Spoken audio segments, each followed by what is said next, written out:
எக்கச்சக்கமான மருத்துவ பயன்கள் இருக்கிற பாவக்காயை அதோட கசப்புத்தன்மை காரணமாக நிறைய பேர் சாப்பிட்றதே இல்லை.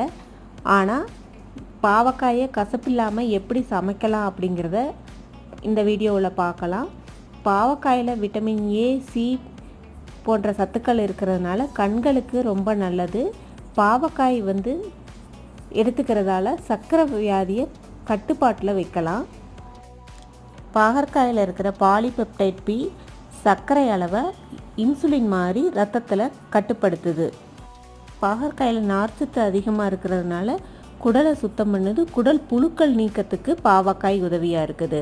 இதை கசப்பில்லாமல் எப்படி சமைக்கிறதுனா, ஒரு கடாயில் எண்ணெய் ஊற்றி கடுகு உளுந்த பருப்பு தாளித்து, கருவேப்பிலை, வரமிளகாய் தாளித்து, சின்னதாக கட் பண்ணி வச்ச பாவக்காயை சேர்த்து உப்பு, மஞ்சத்தூள், மிளகாத்தூள், நெய் சேர்த்து தண்ணி விடாமல் வதக்கினா கசக்காமல் இருக்கும்.